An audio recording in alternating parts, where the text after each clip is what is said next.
नमस्कार, मी प्राजक्ता। या व्हिडिओमध्ये मी तुम्हाला सांगणार आहे बिगिनर स्पोकन इंग्लिश साठी टेन्सेस कसे वापरायचे ते। कारण हा व्हिडिओ पाहणाऱ्यांमध्ये किंवा तुमच्यापैकी बरेच जणांना हा प्रश्न असेल की आम्हाला टेन्सेस येतात, आम्हाला टेन्सेस छानपैकी लिहिता येतात, चांगल्यापैकी आम्हाला त्यांचे स्ट्रक्चर्स माहिती आहेत, पण मग बोलताना आम्हाला प्रश्न काय येतो किंवा बोलताना आम्हाला ते का जमत नाही। तर आज आपण बघूया की ह्या टेन्सेसला आपल्या बोलण्याच्या फ्लो मध्ये त्यांना कसं आपण लिंक करणार आहोत। आपल्याला त्यांचे रूल्स शिकायचे नाहीत, नक्कीच रूल्स आपण त्याचे शिकणार नाही, पण ते आपल्याला बोलताना कसे आणायचे आहेत ते आपण आज शिकणार आहोत। तर चला चालू करूया। आता हे टेन्स म्हणजे आहेत काय नेमके? टेन्स म्हणजे काही नसून आपण जे बोलतो वेगवेगळ्या वेळा आपण बोलण्यातून दाखवत असतो। जसं की मी सकाळी काही केलं, मी काल काही केलं, मी उद्या करणार, म्हणजे ह्या ज्या आपण वेळ किंवा काळ जो दाखवत असतो त्यालाच आपण टेन्सेस म्हणतो। म्हणजे मराठीत ज्याला आपण काळ म्हणतो, भूतकाळ, वर्तमान काळ आणि भविष्यकाळ, तसेच आपल्याला इंग्लिशमध्येही 3 टेन्सेस शिकावे लागतात, जसं प्रेझेंट टेन्स, पास्ट टेन्स आणि फ्युचर टेन्स। प्रेझेंट म्हणजे जो आता आहे, आताच्या होणाऱ्या ऍक्टिव्हिटी दाखवतो, जो पास्ट म्हणजे जो झालेल्या ऍक्टिव्हिटी दाखवतो आणि जो फ्युचर म्हणजे की जो येणाऱ्या ऍक्टिव्हिटी दाखवतो। आता हे जे 3 टेन्सेस आहेत यांना आपल्याला यांच्या नावासहित आणि यांच्या स्ट्रक्चर सहित लक्षात ठेवायचं नाही, तर आपल्याला काय करायचं आहे की आपण वेळ कशी दाखवतो हे आपल्याला यातून शिकायचं आहे। जसं की आता मी तुम्हाला विचारलं की तुम्ही काय करताय, तर तुम्ही म्हणाल की मी व्हिडिओ पाहत आहे, है ना। आणि एरवी वेळ असला की तुम्ही काय करता, व्हिडिओ पाहत असता।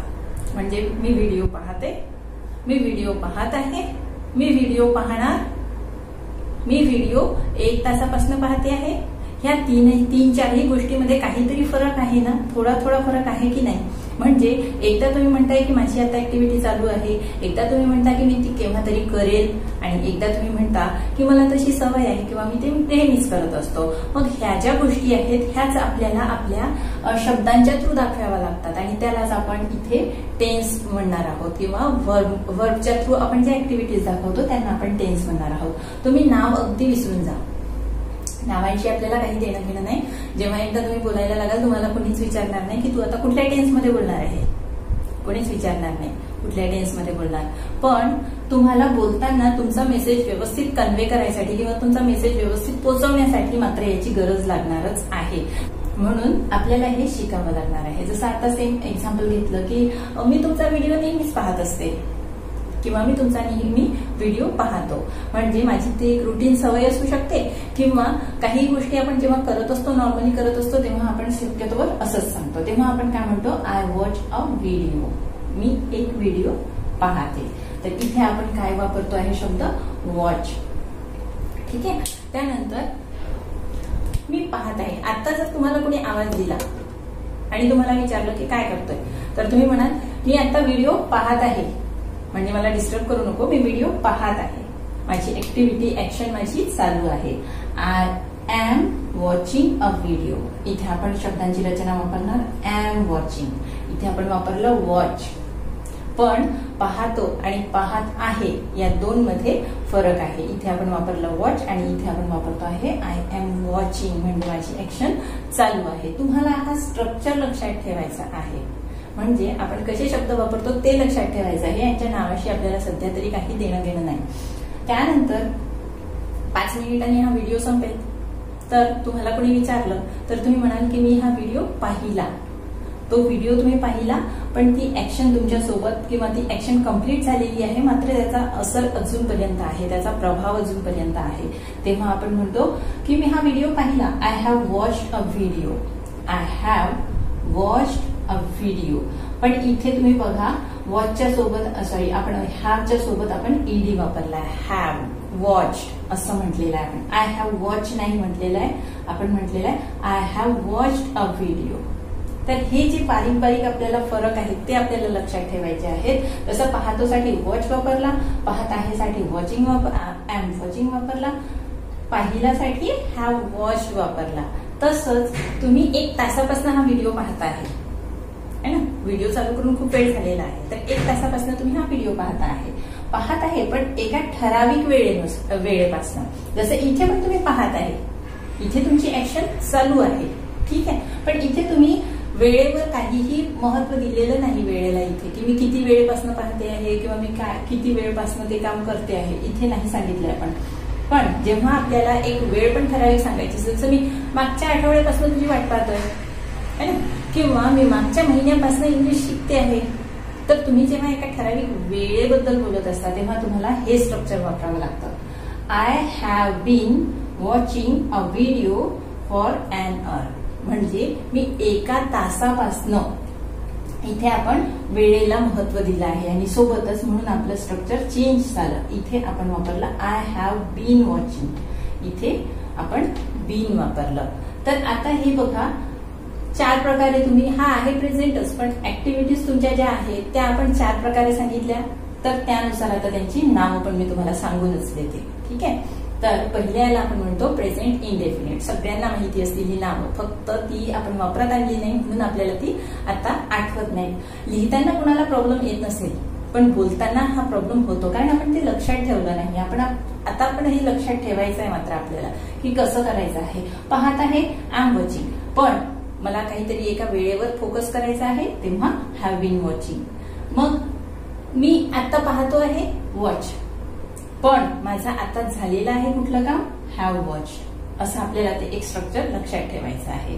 तर याला म्हणतात प्रेझेंट इनडेफिनिट, याला म्हणतात प्रेझेंट कॉन्टिन्युअस, आणि हा झाला प्रेझेंट परफेक्ट, म्हणजे ऍक्टिव्हिटी पूर्ण झालेली आहे. आणि त्यानंतर चौथा प्रेझेंट परफेक्ट कंटिन्युअस, म्हणजे की ऍक्शन चालू पण आहे आणि काही प्रमाणात ती कंप्लीट पण झालेली आहे.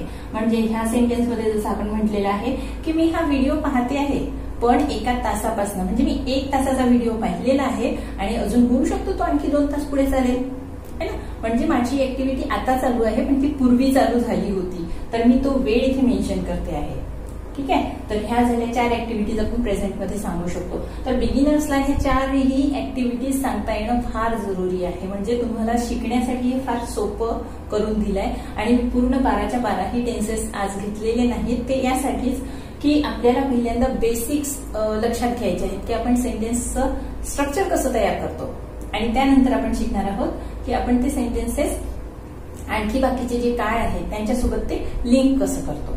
त्यानंतर आता हा व्हिडिओ तुम्ही आज पाहताय, समजा तुम्ही हा व्हिडिओ कालच पाहिला, तर तुम्ही कसं सांगाल कुणाला, आय वॉच्ड अ व्हिडिओ. म्हणजे तुम्ही हा कालच पाहिला, I watched a video yesterday, मी काल एक व्हिडिओ पाहिला. त्यानंतर जेव्हा तुमच्या मैत्रिणीचा कॉल आला तेव्हा तुम्ही काय करत होते, तर तुम्ही व्हिडिओ पाहत होते. म्हणजेच I was watching a video. इथे बघा, इथे पण आपण वापरला आहे ईडी फॉर्म, वर्बचा ईडी फॉर्म. तर हे तुम्हाला लक्षात ठेवायचे आहेत, मात्र हे खूप महत्वाचे असतात. ह्यांच्यावरूनच आपल्याला ऍक्च्युअल वेळ आपल्याला माहिती पडते, त्यामुळे हे फॉर्म्स तुम्ही लक्षात ठेवायला हवे. त्यानंतर मैत्रिणीचा कॉल आला तेव्हा मी व्हिडिओ पाहत होती, I was watching, I was watching. पण आता हा व्हिडिओ तुम्हाला आज पाहायला वेळच नाहीये, मी खूप बिझी आहे आज, मला बिलकुल वेळ नाही, तर मी हा व्हिडिओ उद्या पाहणार. I will watch a video. म्हणजे तुमचं हे प्लॅनिंग आहे, तुम्ही करणार आहात. I will watch a video. आता तुम्हाला एक लक्षात आलं, पाहतो वॉच, पाहत आहे आय एम वॉचिंग, पाहिला हॅव वॉच्ड, पाहत आहे पण एक ठराविक वेळेवर मला फोकस करायचा आहे, तेव्हा हॅव बीन वॉचिंग. कालच पाहिला वॉच्ड, काल पाहत होते वॉज वॉचिंग, उद्या पाहिल आय विल वॉच. ठीक आहे. तर ही झाली बेसिक एक स्ट्रक्चर. ह्याला म्हणतात पास्ट इंडेफिनिट, ह्याला म्हणतात पास्ट कंटिन्युअस टेन्स, आणि हा झाला आपला फ्युचर इंडेफिनिट टेन्स. हे 7च टेन्स तुम्हाला आज लक्षात ठेवायचे आहेत. यांची नावं लक्षात ठेवली नाही तरी चालेल, टेन्सेसची नावं तुम्हाला कोणी विचारणार नाही आणि कोणी म्हणणारही नाही की तू आता या टेन्समध्ये बोलून दाखव. पण आपल्याला आपल्या ऍक्टिव्हिटीज व्यवस्थित दुसऱ्यांपर्यंत पोहोचवण्यासाठी मात्र यांची आपल्याला गरज लागणार आहे. तर आता आपण काही एक प्रॅक्टिस घेऊ, कारण ह्या गोष्टी ज्या आहेत त्या आपल्याला लिंक करायच्या आहेत, तर शिकायच्या नाहीये, तर त्या आपल्याला मनात आपल्या लिंक करायच्या आहेत. म्हणजे आपोआपच आपल्या तोंडून तसे सेंटेन्सेस निघाले पाहिजे. तर मी आता काही प्रॅक्टिस घेणार आहे आणि तुम्ही मला इकडे सांगायचं आहे की तुम्ही ते सेंटेन्स कुठल्या यात टाकणार. मी इथे काही वर्ड्स लिहून ठेवले आहेत, जसं मेक आहे, क्लीन आहे, वॉक आहे, टेक आहे आणि प्रिपेअर आहे. तर आता बघा, हे जे शब्द आहेत यांना आपल्याला ह्यांच्यामध्ये बसवायचं आहे. जसं मेक म्हणजे काहीतरी बनवणे. ठीक आहे. तर आय मेक टी, मी चहा बनवतो, पण तुम्हाला म्हणायचं आहे I am making tea. Sorry, मी चहा बनवत आहे, मग कसं म्हणायचं आय एम मेकिंग टी. त्यानंतर मी काल चहा बनवला होता, तर मेकचं पास्ट टेन्स मेड असतो. आय मेड होईल इथे, आय मेड टी. त्यानंतर मी बनवेल, will make, I will make. फ्युचरमध्ये एक लक्षात घेतलं का तुम्ही, प्रेझेंटमध्ये जो आहे ना आपला वर्ड, तोच वर्ड आपण कॅरी ऑन करतो, पण फक्त सोबत विल किंवा शाल इथे आपण वापरत असतो. एवढा फक्त आपल्याला फरक करायचा आहे. म्हणजे मी काहीतरी करणार हे सांगायच्या वेळी तुम्हाला फक्त विल किंवा शाल लावायचं असतं. जसं आय मेक टी, मी चहा बनवते, मी चहा बनवणार, आय विल मेक टी. ठीक आहे, एवढं फक्त लक्षात ठेवायचं आहे. त्यानंतर मी आता चहा बनवला, आय हॅव मेड, इथे मेड वापरावं लागेल, आय हॅव मेड टी. त्यानंतर काल टीव्ही पाहता पाहता मी चहा बनवत होते, आय वॉज मेकिंग टी. ठीक आहे. त्यानंतर क्लीन, क्लीन म्हणजे साफ करणे. क्लीनला आपण ईडी लावून करत असतो, क्लीन करत असतो. तर आता मी म्हणणार मी उद्या रूम साफ करणार, आय विल क्लीन. मी काल केली, क्लीन, इथे आपण लावणार याला ईडी.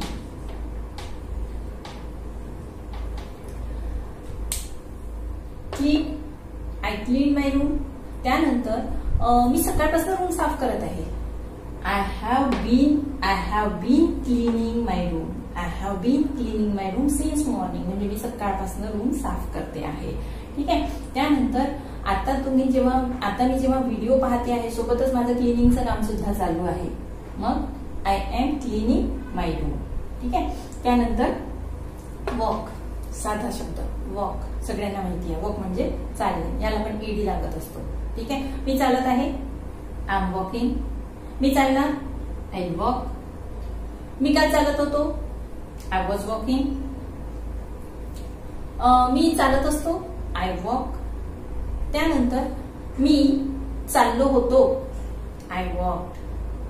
त्यानंतर मी आत्ताच माझा वॉक करून घरात आलो आहे, जस्ट, आय हॅव वॉक्ड. ठीक आहे. त्यानंतर टेक, टेक म्हणजे की घेणे. ठीक आहे. टेक म्हणजे त्याचा पास्ट टेन्स असतो टूक आणि टेकन, यांचे वेगळे होतात दोन्ही पण. तिसरा फॉर्म याचा टेकन असतो. तर तुम्हाला म्हणायचं आहे की मी काहीतरी घेते आहे, समजा मी बुक घेते आहे, समजा मी बुक घेते आहे, I am taking my book. मी बुक घेईन, I will take a book. मी काल बुक घेत होतो, I was taking a book. त्यानंतर मी कालच बुक घेतलं, आय टूक अ बुक. त्यानंतर मी बुक्स 1 महिन्यापासून रोज एक बुक मी विकत घेतो, I have been taking or purchasing. विकत घेत असतो तर परचेसिंग, इथे फक्त घेतोय म्हटलंय आपण, आय हॅव बीन टेकिंग. त्यानंतर आत्ताच तर घेतलंय माझं बुक, आता घेतलंय आणि माझ्या हातात आहे, I have taken, I have taken a book. तर अशा प्रकारे तुम्हाला या शब्दांवरती प्रॅक्टिस करायची आहे आणि ते शब्द कसे लिंक करायचे आहेत. आपल्याजवळ खूप सारे शब्द आहेत, जसं की आपण स्वयंपाक करतो कुक, त्यानंतर आपण बसतो सीट, आपण खातो ईट, आपण झोपतो स्लीप. असे सारखे रोजचे वापरीत येणारे तुमचे जेही शब्द आहेत ते सगळे या फ्रेम मध्ये बसवून पहा आणि सगळ्यांना असं लिंक करा.